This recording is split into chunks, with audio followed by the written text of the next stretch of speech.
Hey guys, welcome back to another installment of the Booze Briefing, where I get to answer your dumbass questions about my books, Joe's The Cold War Diaries Volume 1 and 2, with Volume 3 in the works. We'll see. It's coming soon. 80-ish, 90-ish% there. Getting there. I'll do an update video on that soon. But listen, before we get started with the question of the day and the booze of the day, give us a like, give us a share, give us a follow, share the stuff, get it out there. Every book we sell helps raise money for American Gold Star mothers.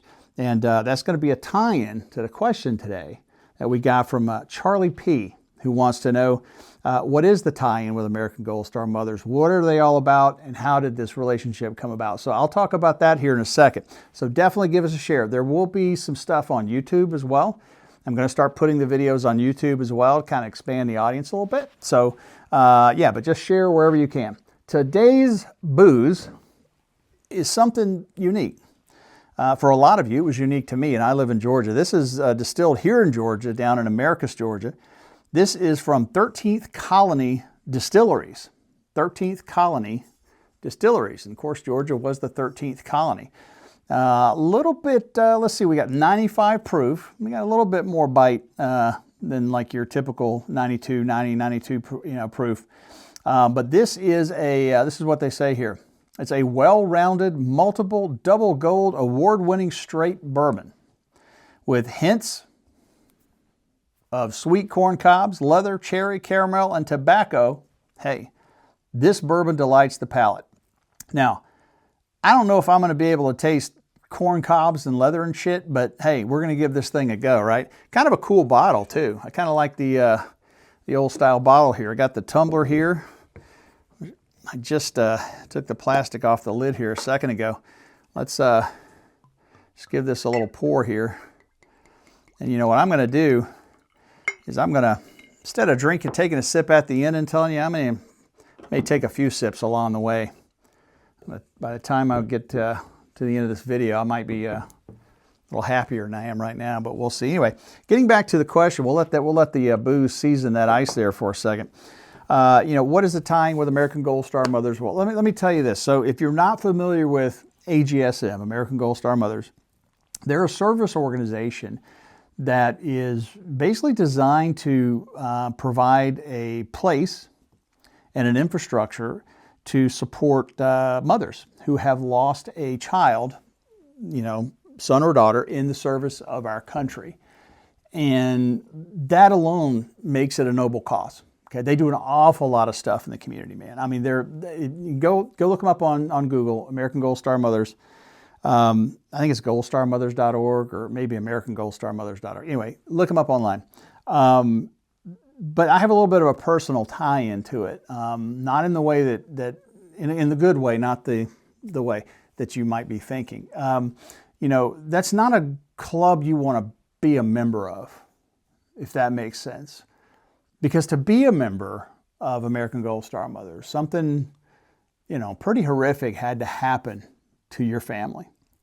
And I'm affiliated with them. I try to help them out and raise some awareness and send them some money and things like that. But it's not something, if you're involved in American Gold Star Mothers, it's your new calling, okay? And for reasons that you did not want, okay? Years ago, I met a guy in 1990, 1991 by the name of Bob Kruger. And Bob Kruger at the time was a captain, and he retired a major. But he was, Ranger tabbed, airborne 101st, 82nd infantry officer. Great dude.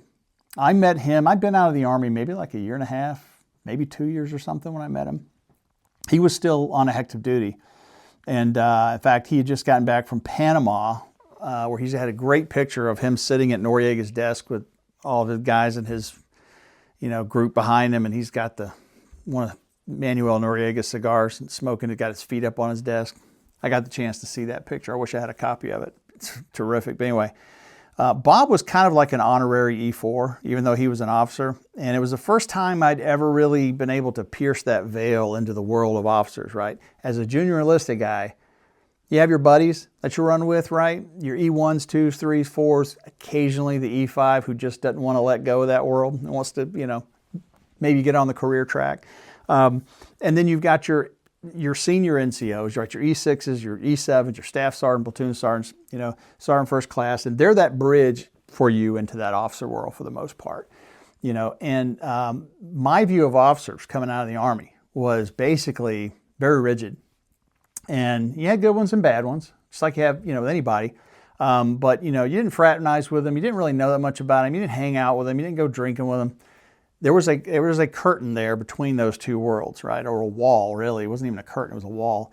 But Bob tore all that down for me, and it kind of planted that thing in my head that, hey, officers are people too. Terrific sense of humor, shit starter. I mean, this guy was a great dude. And I would look at him sometimes and be like, how in the hell are you a captain in the Army? Shouldn't you just be rigid, and why are you talking to me, right? We got to be good, really close friends, and stayed friends until he passed away. He passed away shortly before Joe's Volume 1 was completed. And so I published that, I think, I finished it in 2016, and published it in 2017. So, but yeah, he had already passed away at that point. And so this is sort of my nod to him and his wife, Cindy, who is still, I believe, affiliated and does some stuff with American Gold Star Mothers, even though it's a rotational thing, that, the president role. But it's a great organization. Check them out. Every book we sell goes to help them. So yeah, so that's, let me try this here, by the way. I haven't been talking. I hadn't even had a chance to try it. Let's see. 13th Colony. Let's see.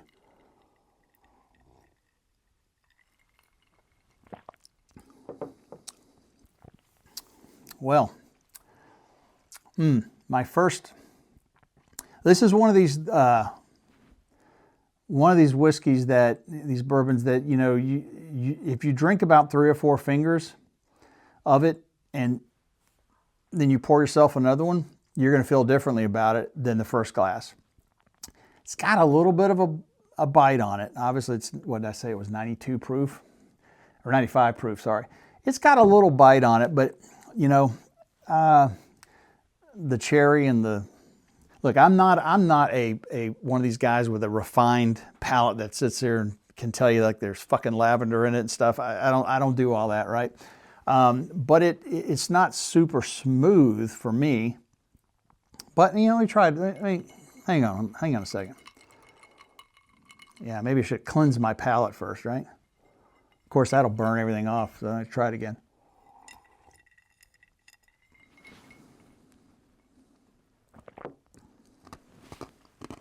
It's not bad.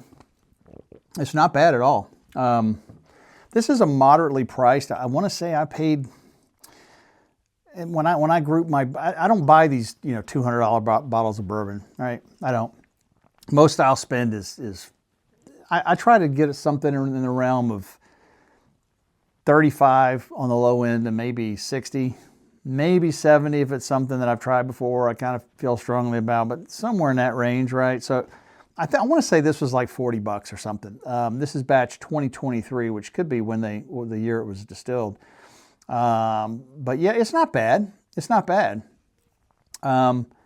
It's not my favorite, but it's not bad. There's your review, right? There's your review. So at any rate, hey, keep your canteens full. Keep your boots muddy. Don't clean them, for fuck's sake.